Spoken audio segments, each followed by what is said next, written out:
What is up, everyone, and I'm back today with another video. I've been seeing a lot of comments about my Lepaul spread. I didn't think it was that good. Apparently people really think it's good.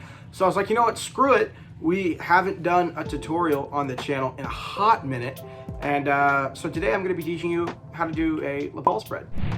Before we do get started, if you're not already subscribed to the channel, please do so. It would help me out a lot. We're getting closer to 2,000 subscribers every single day, and I'd love for you guys to join this awesome community that we built together over the past 3 years. It just means so much to me. Make sure you like the video. Make sure you leave a comment letting me know if you can do it or not. Letting me know if you enjoyed the tutorial. And so let's get into it. Hey, look, you're down here now. Yeah, I know it's weird. Okay, step one, how to hold the cards first. And yes, I'm wearing socks today, but leave me alone. Anyway, okay, so first, give you guys a quick dribble. Also, I am using the Series B V1 by Riffle Shuffle. If you have one of these, just use them. They're so nice. If you haven't opened them already, just open them. All right. Anyway, you want to start off with your depending on whichever hand you use. I right-handed, so I use my right hand. You want to start off with your right hand here in this elevated grip. As you can see, I have some space, and the cards are already starting to bow just because of how I use them. So you want all 4 of your fingers on one side with a raised grip on this side where it's kind of contacting right into the meatiness of your thumb. You don't want it to be too high because then you won't be able to put enough pressure. If it's too low, they won't have any room to bend at the bottom. So be aware of that. And so basically, first thing you want to do, what I do, is I kind of push in with my thumb just to get a little bit of that just to give a little bit of springiness to it, right? So like you're pushing down, and as you can see, when you push down, you push it there. And I kind of contact it about here. Chris Ramsey's tutorial says practice spreading. I don't think you need to do that. So let me just tell you what I do. Practice this. Just don't worry about crimping your cards. You'll uncrimp them later. Literally just practice riffling off the cards like that, getting a smooth motion like that. Just riffling them off like so. Practice getting a smooth motion down. Okay, so once you have this part out of the way, we're gonna get into the spreading of it now, as my desk just wants to be super annoying, but there it is. Anyway, so once you have this part down, just getting them spread a little bit evenly, and that will take some practice. This whole move is all completely muscle memory. That's all it is. It is just muscle memory. Also, sorry for the angle. I am a one-man crew today. But anyway, let's continue. So you're here, and then basically as you friffle those cards off, you want to start spreading them out like so. And how you're going to do that is when you spread them out, they're going to land right here in the notch between your thumb and your index finger. And to get rid of the crimp, you can just spring them, do it the other way. Your cards will be fine.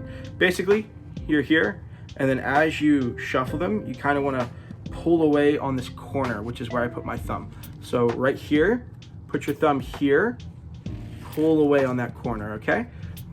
Here, pull away on the corner. And so, just do it again. Bend down with your thumb here, reposition it to the corner, and then as you do it, pull the cards away and continue friffling them. And you'll notice as the more you do it, the more natural the motion just becomes to where you can naturally make this S shape, which is really satisfying, I think. But another way to do it that'll help you with that is, so once you're here, you want to start moving your hand up. And so let me move my cards back a little bit. Once you're here, move your hand up, and then move your other hand that's holding the packets kind of back. It's a little hard to explain, but let me do it again. Here, you're gonna move your card up, let them spread, move it down, and then this hand needs to move back, okay? So, do it a little bit slower, but a little bit faster. That hand moves back, you see? You see the motion? Also, as you are getting your cards to land here, you really have to work on how this balances, right? And so you see this here. This is being held with my middle finger, pretty much all my fingers when you hold that larger part. When you move that curve out, once you're here, you move this curve out, and they just rest right there on your fingers, like so. So see if I can do it a little bit of a different angle. You're here, as I drop the cards, and they rest on your fingers. Okay, so let's do it again because practice makes improvement. You're here, you're bending the cards. You can do it once you build up your muscle memory in your hand, just with your hand. It helps a lot if you push that bottom part down. Push, reposition, right? Slowly start to riffle the cards off. Push up, push your other hand down. Okay, let me see if I can do that at a better angle. Here, finger here, riffle the cards off, push up, push this other hand back and down. Ooh. All right, and in fast motion, it looks something like that. And it's really just a balance game, and how well you can get the cards to spread. It's gonna take some practice, as most things do, but once you are comfortable with the basics and balancing those cards on your hands, like that, like this, balancing them on your hands, you can spread it really nicely. And another thing I like to do that helps support it is like I let the cards go into my hand like that, which will help make your S shape. Now, technically, all the Lepaul spread purists out there, you're not supposed to do that, but it's one thing that helps you when you first start. Put that S shape, let it rest against your forearm. So let me see if I can show you kind of what I'm talking about when you rest your fingers here. This is a different angle, so bear with me just a little bit. So you're here, right? And then you see where my fingers went as they went under? You're resting these cards under your fingers.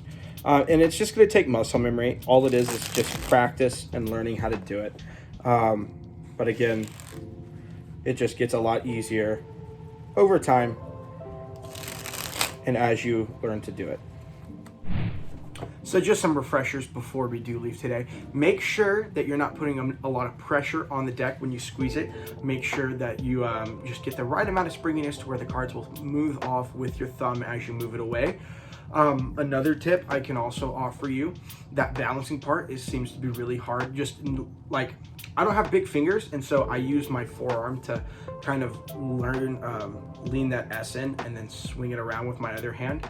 And it's really just learning how to move your hands. And so let me see if I can do this real quick. Yeah, so basically the hand that's going in front, you move it out and up, and this hand you move it back to bring that back part of the S out and then in to create the S. Ladies and gentlemen, that is about all the time I have for today. Thank you all so much for watching. If you did enjoy this tutorial, please let me know down in the comments below. I hope it was helpful. Again, I'm filming a one-man crew today, and I know that's not a great excuse, but I just can't see like all the angles that I need to, so please bear with me. I hope the angle was all right, and I hope you guys enjoyed. That being said, thank you so much for watching. I really appreciate it. I'm the Wooden Cardist, and I'll see you guys on the next one. Peace out.